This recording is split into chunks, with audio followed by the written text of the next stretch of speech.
Hello friends, how to utilize maximum in the last week of INSET. If you are someone who has stopped studying due to the anxiety of the exam, this video is going to help you for sure. Friends, I am Dr. Isikesh. I am from Maulana Azad Medical College 2018 batch. I have secured a rank of 314 in recent NEET PG exam and a rank of 1480 in my INSET. This was my intern attempt. Friends, इस video में मैं describe करूँगा कैसे आप maximum utilise कर सकते हो इस लास्ट वीक को, खासकर उनके लिए जो टोटली आउट ऑफ ट्रैक है, जिन्होंने एंजाइटी के कारण, एग्ज़ाम एंजाइटी के कारण और फोमो के कारण सब कुछ पढ़ना छोड़ दिया है और सोच लिया है कि अब नीट पीजी 2025 ही हमारा एम है। लेकिन अगर आपने फॉर्म भरा है, थोड़ी सी भी पढ़ाई करी है, तो एक अटैम्प्ट आप दो इसका एज अ रिविज़न। आप इन 6 दिनों को भी यूटिलाइज़ करो। कैसे करना है वो मैं आपको बताऊँगा, तो वीडियो की तरफ आते हैं। तो फ्रेंड्स, ये रहा हमारा प्लान। इस प्लान को आपको फॉलो करना है अगर आपके पास अपना कोई प्लान नहीं है, स्पेशली अगर आप टोटली आउट ऑफ ट्रैक हो। अगर आप उनमें से हो जिन्होंने अपना एक प्लान बना रखा है पहले से और फॉलो कर पाए हैं और कवर कर सकते हैं अपने सोर्सेज को, अपने पीडीएफ को जो उन्होंने बनाया है, तो आप अपने प्लान की तरफ जाओ और उसको अच्छे से रिवाइज़ करो।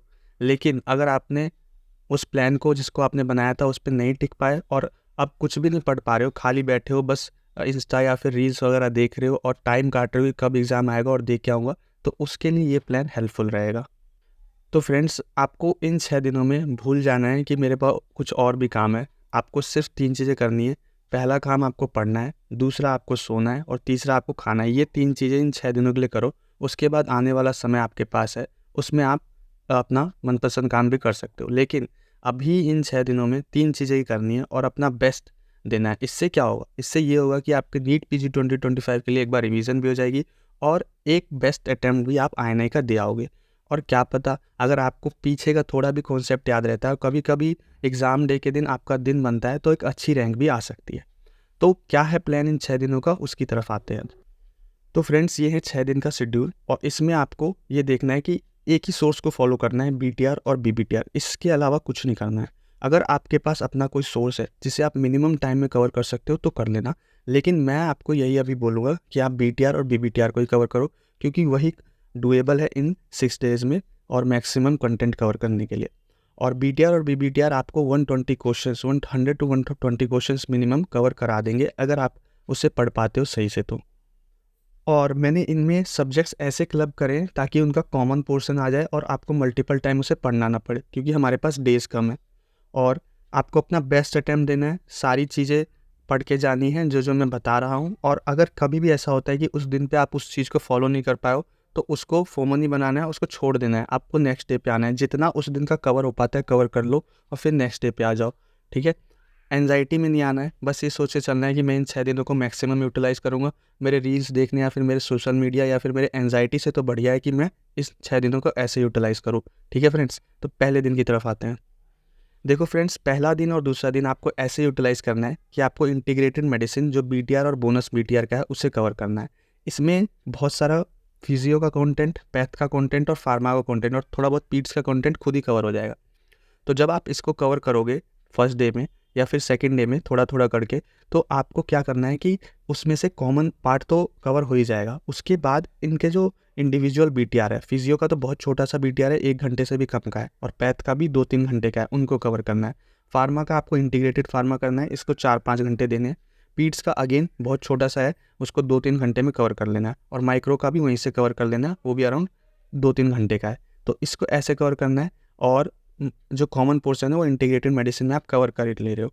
और मैंने बताया ना, आपको सिर्फ 3 ही चीज़ करनी है, पढ़ना है, खाना है और सोना है। सोना आपको मिनिमम 5 से 6 घंटे सोना ही सोना है और खाना है अच्छा हेल्दी फूड खाना है और जितना समय बचता है उसमें पढ़ना है। ये नहीं देखना है कि कितने घंटे में पढ़ रहा हूँ, अब सिर्फ आपको ये पढ़ना है, खाना है और सोना है। और साथ ही साथ इन 2 दिनों में इन सारे सब्जेक्ट्स को कवर करना है। ये सिर्फ 6 दिनों के लिए। उसके बाद आप जैसे रहना चाहते हो रह सकते हो भाई। उसके बाद फ्रेंड्स, आपको थर्ड डे पे करना है सर्जरी और रेडियो। मैंने सर्जरी और रेडियो को इसलिए डाला है क्योंकि सर्जरी में जो जीआईटी जीयूटी के टॉपिक्स होते हैं उसी में से रेडियो के कवर हो जाते हैं टॉपिक्स, तो इसीलिए आपको इसको कवर करना है। और ऑप्था का BTR bonus BTR around 2 to 3 hours का है, तो उसको कवर करना है, ठीक है। मैक्सिमम टाइम आप सर्जरी को दे रहे होगे और ऑप्था को 2-3 घंटे में जितना कवर हो सकता है उतना कर लेना बीटीआर और बोनस बीटीआर से। कहीं भी अटकना नहीं है। कुछ समझ नहीं आया अभी, छोड़ देना उसको। जो जो याद हो पा रहा है उसे याद कर लो, कहीं भी अटकना नहीं है, ज़्यादा समय नहीं देना है और जल्दी से जल्दी रिवाइज करते हुए आगे बढ़ना है, ठीक है। फिर फ्रेंड्स इसी तरीके से फोर्थ डे पे आपको ऑप्स गाइनिंग का अगेन बीटीआर और बोनस बीटीआर करना है। अगर आप रैपिड रिवीजन कर चुके हो और फास्टली उसे कवर कर सकते हो तो उसे कर लेना। डर्मा अगेन आपको बीटीआर बोनस बीटीआर से करना है, 2 या 2.5 घंटे का है, वो ईजिली कवर हो जाएगा। और सिमिलरली ईएनटी 2 या 2.5 घंटे में बीटीआर और बोनस बीटीआर से कवर हो जाएगा। अटकना मत और सिंपल बना के रखना है अपना प्लान। कहीं भी लगे कि ये डिफ़िकल्ट टॉपिक है उसको ड्रॉप कर दो, बस उसको एक बार पढ़ लेना। एक तरीके से ऐसे कर लेना कि उसको रट लेना, अभी के लिए बस उसे रट लेना। कुछ ऐसे टॉपिक्स आएंगे जिसको आपको अभी रटना पड़ेगा क्योंकि अभी समझने का टाइम नहीं है आपके पास, बस उसे पढ़ लो और आगे बढ़ो। फिर फ्रेंड्स आते हैं पीएसएम की तरफ। इस बार जो मई आई नहीं था उसमें सिर्फ 3 क्वेश्चन आए थे, लेकिन हमेशा ऐसा नहीं होगा, इसीलिए पीएसएम को भी अच्छे से कवर करके जाना है और पीएसएम को ही मेन कंटेंट कवर करना है डे 5 में। और एनेस्थीसिया का तो 1.5-2 घंटे में कवर ईजिली हो जाता है और साइकी भी 1.5-2 घंटे में ईजिली कवर हो जाता है। तो 3-4 घंटे इसको देने के बाद जितना रेस्ट बचता है उस दिन में वो पीएसएम आप कवर कर लेना। ये 5वें दिन की बात है।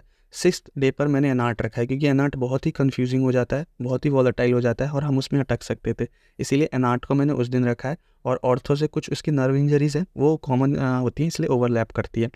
एनआर्ट को आपको करना है 5 से 6 घंटे में, बायोकेम आपको 5 से 6 घंटे में करना है और ऑर्थो 2 से 3 घंटे में आपको कवर कर लेनी है। ये आपको लास्ट डे पे रखना है। कहीं भी ये नहीं सोचना है कि मेरे से अब नहीं हो पाएगा कुछ भी। तो आपको बस ये सोचना है कि ये मैं जो समय अभी यूटिलाइज़ कर रहा हूँ ये उससे कहीं ज़्यादा बेटर है, जिसमें मैं एंजाइटी ले रहा था एग्ज़ाम की, मैं फोमो में था और मैं कुछ नहीं कर रहा था, बस अपने टाइम वेस्ट कर रहा था। उससे अच्छा है कि मैं ये पढ़ रहा हूँ, मैं अपनी नीट पीजी 2025 की भी प्रिपरेशन कर रहा हूँ और एक टेस्ट की तरह मैं अपना एग्ज़ाम दे के आऊँगा। अगर आपने अपना प्रिपरेशन अच्छे से नहीं करा है तो ये बेस्ट रहेगा आपके लिए प्लान। फिर फ्रेंड्स इसमें एक सब्जेक्ट रहता है एफएमटी। अब एफएमटी मैंने इसलिए छोड़ा है क्योंकि एक तो इसमें कवर नहीं हो पा रहा था इन 6 दिनों में, और जो लास्ट डे होगा डे 10 नवंबर, उस दिन जब आप उठोगे तो सुबह सुबह जब आप ऑन दी वे होगे अपने एग्ज़ाम सेंटर पे तो उसको कवर कर लेना। क्योंकि हम जब एग्ज़ाम सेंटर पे होते हैं हम रैंडमली कुछ भी पढ़ रहे होते हैं, उसका कोई मतलब नहीं पड़ होता है। अगर आप एक टारगेट है आपके पास कि भाई मैं इसको कवर करने वाला हूँ, ये उनके लिए है जिन्होंने अपना कुछ भी प्लान नहीं बना रखा था। अगर आपके पास अपना टारगेट है तो आप उसे पढ़ लो, लेकिन कुछ भी आप रैंडमली एक पन्ना उठाए यहाँ से और उसको पढ़ने लगे, क्योंकि 2-3 घंटा रहता है एग्ज़ाम से पहले, तो आप अपने लिए एक स्पेसिफिक टारगेट रख के चलो कि एफएमटी ही करूँगा मैं उस दिन, और सुबह एफएमटी कवर कर लेना। उसके 9-10 क्वेश्चन आप इजीली कवर कर लोगे एफएमटी का बीटीआर और बोनस बीटीआर से। तो ये आपको सारे सब्जेक्ट्स एक बार नज़र आपको लगा मिल जाएगी कि कैसे कैसे मेरे को पढ़ना है और क्या क्या टॉपिक्स हैं। और एग्ज़ाम में अगर आपका दिन रहा उस दिन तो श्योरली आप एक अच्छी रैंक भी ले आओगे। अब फ्रेंड्स जैसा कि मैंने बताया था, कुछ मिस्टेक्स जो हम इन 6 दिनों में करते हैं उन्हें आपको नहीं करना है, बिल्कुल बिग नो है, उसको बिल्कुल ही नहीं करना है जिसको आप करते हो और बाद में रिग्रेट करते हो। पहला तो कि कोई भी नया कंटेंट अभी नहीं करना है इस हफ्ते में, कोई भी नई वीडियो नहीं देखनी है। एनीथिंग जिसमें आप फंस रहे हो, जिसमें आपको लग रहा है कि अब मुझे इसे समझना पड़ेगा, उसे छोड़ देना है। जो आप समझ चुके हो पहले उसे कवर करो, और अगर लगता है कि ये मैं नहीं समझ पा रहा हूँ तो सिंपली उसे रट लो इस समय के लिए, इस हफ्ते के लिए सिर्फ और सिर्फ।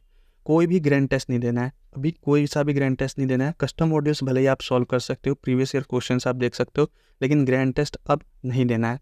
सोशल मीडिया से अभी दूर रहना है। कोई भी टेलीग्राम के मैसेजेस से जिसमें ये बता रहे होते हैं पेपर लीक हो गया है, मैं ये अवेलेबल करा दूंगा, उससे बिल्कुल ही आपको उसको अटेंशन ही नहीं देनी है। आपको टेलीग्राम अभी डिलीट ही कर देना है एक तरीके से, या फिर मिनिमम यूज़ करना है। और नेगेटिव थॉट्स मैं आपको पहले ही बता चुका हूँ, बार बार इम्फेसाइज कर चुका हूँ कि अभी ये सोचना कि अब मेरे से कुछ नहीं हो पाएगा, अब इस एग्ज़ाम को बस एक बार दे के देख लेता हूँ और काट देता हूँ ये समय और जल्दी से जल्दी अब नीट 25 की प्रिपरेशन करूँगा, वो नहीं लाना है। आपको इन 6 दिनों को यूटिलाइज़ करना है, मैक्सिमम यूटिलाइज़ करना है, और एक तरीके से ये मान के चलना है कि ये मेरे लिए एक अपॉर्चुनिटी है कि मैं नीट पीजी 2025 के बेसिक कंटेंट को रिवाइज़ कर सकूँ इन 6 दिनों में। एक टारगेट रहेगा और आप अपने थॉट्स को एक अच्छी डिसीजन एक अच्छी डायरेक्शन दे पाओगे जिसमें से आप मैक्सिमम कवर कर सकते हो, और नीट 2025 के लिए भी आपके पास एक रिवीजन तैयार हो जाएगा। तो फ्रेंड्स ये आपके लिए एक बहुत ही बेटर अपॉर्चुनिटी है अपने एग्ज़ाम को कवर करने के लिए नीट 2025 के लिए, और एक लक पे आप अपने इस एग्ज़ाम को भी दे सकते हो अगर आपने इसे कवर नहीं करा है। मैं उनकी बात नहीं कर रहा हूँ जिन्होंने अच्छे से प्रिपेयर कर लिया है, मैं उनकी बात कर रहा हूँ, एवरेज स्टूडेंट्स की बात कर रहा हूँ जो कि इस एग्ज़ाम को देंगे और जिन्होंने अपनी होप्स छोड़ दी थी, उसके लिए है ये। उनके लिए 6 दिन का प्लान था, और साथ ही साथ इसमें मैंने ये समझाया कि क्या चीज़ आपको नहीं करनी है और कैसे आप इसको करके नीट 25 के लिए भी एक बार रिविज़न कर सकते हो। तो फ्रेंड्स इस वीडियो के लिए इतना ही। अगर आपको ये वीडियो पसंद आई हो तो अपने दोस्तों के साथ शेयर करना, अपने जूनियर्स के साथ शेयर करना। मैंने अपना एक टेलीग्राम चैनल भी बनाया है जिस पे मैंने अपने शॉर्ट नोट्स और कुछ वन लाइनर्स शेयर करें हैं जो कॉपीराइट फ्री है, आप उसको भी ज्वाइन कर सकते हो, लिंक डिस्क्रिप्शन बॉक्स में है। यहाँ तक वीडियो देखने के लिए थैंक यू, और मिलते हैं नेक्स्ट वीडियो में।